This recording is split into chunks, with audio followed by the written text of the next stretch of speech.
اور میں آپ کو بتانا چاہتا ہوں کہ اصل میں اس وقت جو ایک کنفلکٹ چل رہا ہے وہاں پر، اس کا پورا پس منظر آپ کے سامنے ہونا چاہیے۔ ایک طرف تو یہودیوں اور مسلمانوں عربوں کا کنفلکٹ ہے، پھر یہودیوں کے اندر اپنے کنفلکٹ ہے، عربوں کے اندر بھی ہے۔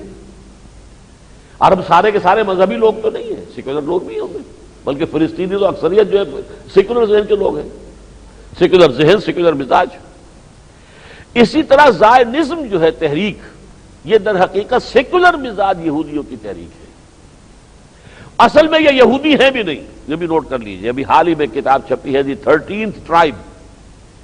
یہ ایک زمانے میں روسی علاقے میں ایک بادشاہ جو تھا، اس نے یہودیت اختیار کر لی تھی یافس کی نسل سے،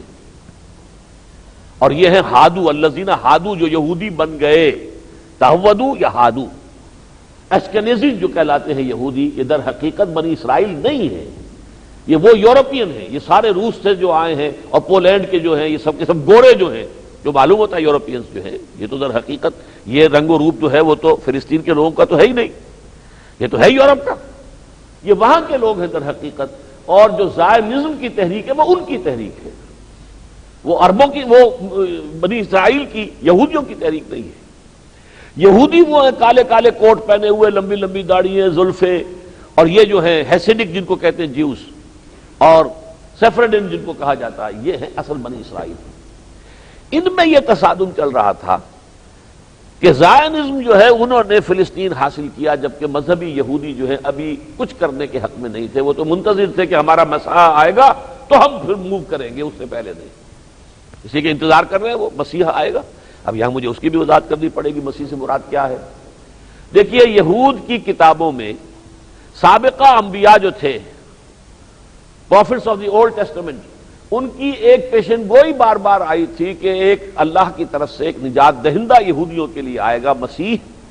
اور وہ یہودیوں کو دوبارہ دنیا کے اندر عظمت دلائے گا اور جو اصل حکومت ہے ان کی وہ قائم کرے گا۔ یہ پیشن گوئی پوری ہو گئی حضرت مسیح علیہ السلام کی آمد پر، لیکن یہودیوں نے انہیں مانا ہی نہیں، ان کا یہ تو جھوٹا ہے، یہ مسیح نہیں ہے، یہ تو جادوگر ہے، یہ تو مرتد ہے، واجب القتل ہے، لہذا وہ سیٹ ابھی تک خالی ہے ان کے ہاں، دی سچویشن از ویکنٹ۔ ابھی وہ منتظر ہے اس مسیحا کے کہ وہ مسیحا آئے گا تو پھر ہم در حقیقت اپنی حکومت گریٹر اسرائیل قائم کریں گے، اور وہ گریٹر اسرائیل ہوگا دریائے نیل سے لے کر اور دریائے فرات تک، اور اس میں سعودی عرب کا بھی ایک حصہ آئے گا، مدینہ بھی شریک ہوگا، پورا شام ہوگا، پورا عراق ہوگا، ترکی کا بھی کچھ حصہ ہوگا، اور یہ جو اس وقت کا حجاز ہے مدینہ سمیت وہ بھی شامل ہوگا۔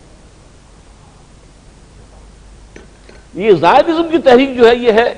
جن کو ہم کہتے ہیں بینکرز کی موومنٹ ہے۔ یہ تو بینکرز نے بہرحال انہوں نے جو بھی کوشش کی، چند تاریخیں آپ کو یاد رکھنی چاہیے۔ 1897 میں ان کا اہم ترین اجتماع ہوا زائنسٹ کا، اس میں انہوں نے ایک نقشہ چارٹ آؤٹ کیا ایک پلان کے مطابق، 20 برس کے اندر اندر بڑی کامیابی حاصل کر لی۔ بالفور جو فورن سیکریٹری تھا حکومت برطانیہ کا، اس سے یہ ڈیکلریشن حاصل کر لیا 1917 میں کہ یہودیوں کو فلسطین میں آ کر آباد ہونے کی اجازت ہے۔ اب وہ دبا دب آئے، پیسے ان کے پاس تھے، منہ مانگے دام دے کر انہوں نے فلسطینی عربوں سے ان کی جائیدادیں، ان کے کھیت، ان کے مکان خریدنے شروع کی، طاقت بنا لی۔ اس کے بعد جب یہ جنگ عظیم اول کے بعد، یہ سارا جو تھا ترکوں کا علاقہ تھا نا، ایلنبی نے آ کر فتح کیا یروشلم کو، پھر دمشق کو فتح کیا۔ اس کے بعد یہ ہے کہ جو اس وقت یونائٹڈ نیشنز تھی، لیگ آف نیشنز، اس نے برٹش مینڈیٹ میں حوالے کر دیا اس کو کہ یہ اس کا جب تک وہ فائنل کوئی فیصلہ نہیں ہوتا برطانیہ یہاں کا نگران رہے گا۔ اس مینڈیٹ میں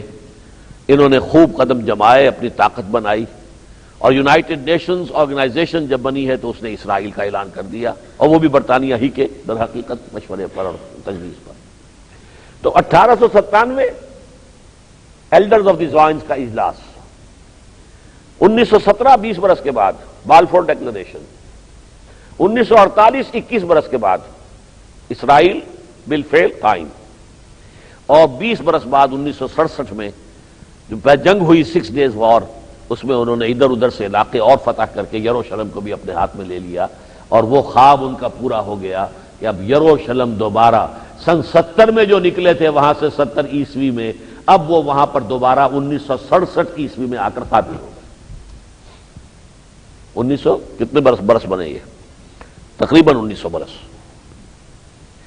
اب سوال یہ ہے کہ وہاں پر وہ اپنا تھرڈ ٹیمپل تعمیر کرنا چاہتے ہیں۔ جو سیکولر یہودی ہے وہ تو یہ کہتا ہے، اسے تو پیسے سے غرض ہے کہ دیکھو ہمیں کیا ضرورت ہے کہ ہم اپنا گریٹر اسرائیل قائم کریں، گریٹر اسرائیل قائم ہوگا تو وہاں عرب آباد ہیں، تمہاری ان کی چپلکش چلے گی مسلسل، تم انہیں مارو گے وہ تمہیں ماریں گے، یہ ہوگا نا۔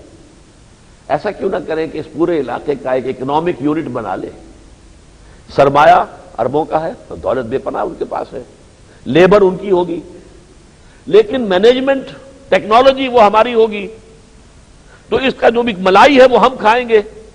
اور تلچھٹ جو ہے کوئی تھوڑی بہت چھاچھ وہ ان کو بھی دیتے رہیں گے، تو ہمیں آم کھانے کے پیڑ گننے۔ یہی وجہ ہے کہ انہوں نے پیس ٹاکس شروع کیے کہ ٹھیک ہے تمہارے علاقے ہم واپس کر دیتے ہیں، مصر کو بھی دے دیا، سینائی مصر نے تسلیم کیا، سینائی واپس کر دیا، اور صلح کر لو ہمارے ساتھ تو ہم یہ رقبے واپس دینے کو تیار ہیں، گولان ہائٹس بھی دینے کو تیار ہیں،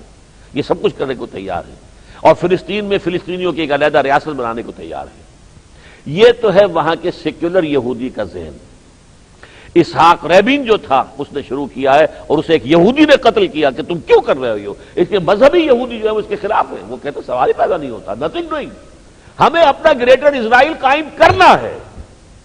ہمیں اپنا تھرڈ ٹیمپل تعمیر کرنا ہے۔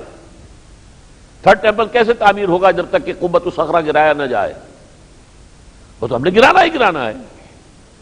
ہم نے تو یہاں پر تعمیر کرنا ہے۔ یہ ہے وہ بھٹی کسی بھی وقت دہک سکتی ہے۔